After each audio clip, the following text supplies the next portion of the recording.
guys, magandang araw sa inyong lahat. Ito po si Ate Riz. Kung bago kayo sa aking channel, please like and subscribe. You can also click the bell button na lalabas sa inyong screen. Guys, ang aking ibibigay po sa araw na ito is ang pampaswerte sa ating bahay, sa loob ng bahay natin. Ito po ay matatagpuan lang natin sa loob ng ating kusina. Alam niyo po ba na napakaraming pampaswerte na nasa kusina lang natin na hindi natin na lalaman? Ayan po ay unti-unti kong ibabahagi sa inyo sa araw-araw na pag-subscribe niyo sa akin.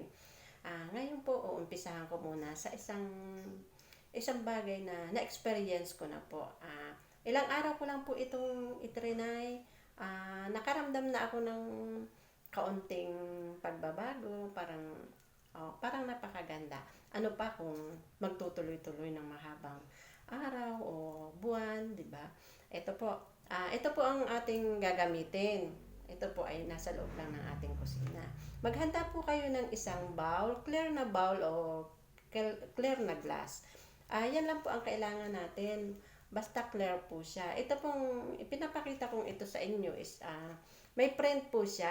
Dapat po wala po siyang print, dapat clear. Pero sample lang naman po ito, kaya ito po pinapakita ko sa inyo. Isasample ko lang naman. Pero kailangan po natin is clear talaga. Clear na baso o clear na bowl. At saka ang susunod pa po natin kailangan ay ang ating mahiwagang bawang. Alam niyo naman po ang bawang, di ba? Ito ay nakakatanggal ng mga bad spirit, o mga bad energy. Ito po ang mabisang nakakatanggal ng mga pangit na dumadating sa loob ng ating pamamahay. Ito po yun. At ang isa pa po natin gagamitin ay ang asin. Ito pong asin na ito ang ginagamit ay yung pong rock salt. Ito po yung nabibili natin. Ito naman po ay nasa ating loob lang ng kusina. Kung gusto niyo naman po bumili kayo sa labas, ang 5 piso po ay napakarami na. Hindi na po natin mauubos yun. Sobrang dami na po ng 5 piso. Ngayon po kung kayo po ay nasa labas, nasa ano po kayo, ibang bansa, meron po yung nabibili na ganito rin. Hanap-hanap lang po kayo sa grocery, meron din po ganyan. Ang sunod pa po natin pala ay meron pang isa. Ito po ay ang ating barya coins. Ayan po. Kung kayo nandito sa Pinas, ay yung piso po natin dito. Yung barya po natin dito. Kung kayo po naman ay nasa ibang bansa, ayun po. Meron din pong coins dyan na ayun. Yun po ang gagamitin ninyo.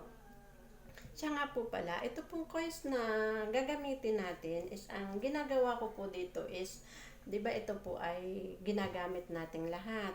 Ngayon para matanggal po yung mga bad spirit nito, kung sino-sino na pong gumamit, yun po, para po matanggal yung mga pangit na ng ating pera is, ang ginagawa ko po ay ibinababad ko muna ito sa tubig na may kaunting suka at ako nilalagyan ko po ng asin para patanggal ng alam nyo na pag asin, di ba, tanggal malas, tanggal lahat yan. Kaya ibinababad ko po siya ng mga 10 minutes. Pagkababad ko po ng 10 minutes, lalagay ko siya sa isang tela at doon ko po siya iintay na matuyo. Hindi ko po siya pinupunasan. Hinahantay ko lang po siyang matuyo. Kung gusto niya naman po, pwede naman paarawan siya para matuyo siya. Ito na po. Umpisahan na po natin ha.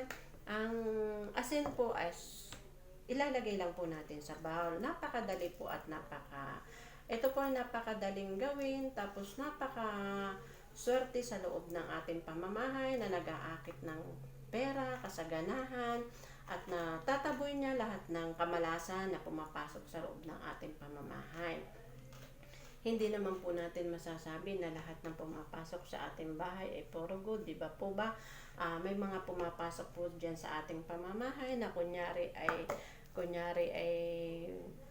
baga ay parang bibisita sa'yo or hindi natin po alam na may ang mga isip ay hindi maganda, yung ganun po ba.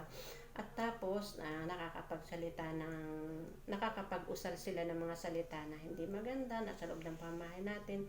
Yung pong ganun, yung halimbawa yung ganun, yung pong ganun, ay yun makukontra na po nito, makukontra na po ng ating ginagawang pampaswerte. At ito po ay nagdadala ng kasaganaan sa ating loob ng pamamahay, nag-aakit siya ng pera, nag-aakit siya ng magagandang biyaya na parating sa ating bahay. Kaya ito po ay nilagay ko na si bawang. Tapos ang isusunod natin po ay yung ating coins. Yung pong ating coins ay kailangan patayo pong ganyan ang paglalagay. Kailangan po nakaharap po yung mukha. Yan, kailangan nakaharap po yung mukha pag naglagay kayo ng coins. Ganyan po, oh. Kailangan nakaharap po yung mukha ng tao. At pagkatapos po, pagka nagawa nyo ito, samahan po natin siya ng pagdadasal. Humingi po tayo higit po sa Panginoon. Magdasal po tayo sa ating Panginoon na sana po itong ginagawa nating pampaswerte na ito ay gabayan po tayo. Gabayan po tayo sa loob ng ating pamamahay, iiwas tayo sa mga sakit, ang ating pamilya, bigyan tayo ng kasaganaan. Kasama pa rin po yun, syempre, ang ating pagdadasal. Ito naman pong ginagawa nating pampaswerte na ito ito po ay gabay lang para sa ating loob ng pamamahay. Pero mas maganda po ay kung sasamahan din natin siya ng panalangin sa ating poong may kapal at siya naman po talaga yung mas sigit na nakakaalam na nangyayari sa atin. Kahit hindi tayo magsalita, alam niya po yung anong nangyayari sa atin. Ito pong ginagawa natin ito is gabay laan po para gabayan yung ating pamumuhay. Ito po mga guys, ang pagkatapos po nito, ito po mas magandang ilagay is sa center table o kaya ay sa may altar. Mamili na lang po kayo kung saan nyo gustong ilagay, kung sa may altar o sa center table. Ako po kasi, ang pinili ko po kasi is sa center table ko siya inilagay kasi pagpasok pa lang po ng pinto is kung hindi natin maiiwasan, katulad ng sinabi ko kanina, hindi po natin maiiwasan na may pumapasok na hindi naman lahat ng pumapasok sa pamamahay natin is magaganda, di ba po? Maganda ang isip, maganda ang layunin, ganun. Ito po ay nakokontra na nito, kaya mas pinili ko po siya sa center table para kung sakaling may bad spirit or anong hindi natin nalalaman, is makukontra na po dahil ng ating mahiwagang bawang. Alam niyo naman po yung ating mahiwagang bawang, maraming dala yan, maraming gamot yan, at maraming pangontra yan, di ba po ba? At ang mahigit pa dyan ay ang ating asin, ang ating sagradong asin, napakabisa po niyang ating asin. Alam niyo po ba sa ibang bansa, ito ang pinaka nila na asin. Yan po ang parang pampaswerte lagi nila sa kanilang, hindi sila nagpapaubos ng asin, lagi silang maraming asin. Ito na po. Ito po kung ngayon, kung nasa sa inyo na po, kung mamili kayo kung saan nyo yung mas palagay ang loob nyo, na gusto nyo kung saan siya nakalagay. Ako kasi mas parang magaan ang loob ko na sa center table ko siya ilalagay. Ngayon naman po, kung gusto niyo ay parang pakiramdam sa may altar niyo ilagay, nasa sa inyo po yon. Kayo po ang masusunod kung saan niyo gusto siyang ilagay. O di po ba? Napaka-simple lang po nitong ating pampaswerte na ginagawa na ito. Nasa loob lang po ng ating pamamahay.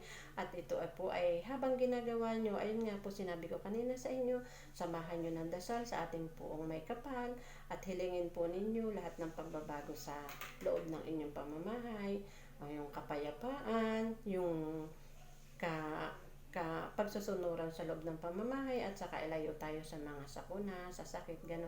Dinadala po nitong lahat, nakukontra na po nitong lahat. At ang bagkus po ang dinadala nito sa ating pamamahay is swerte. Ayun po, lalo na sa pera. O yan po mga guys, diyan po tayo nagtatapos at bahala na po kayo kung saan nyo gustong ilagay. Ito pong ginagawa nating pampaswerteng ito is gabay lamang po ito. Wala naman pong masama kung tatry po natin.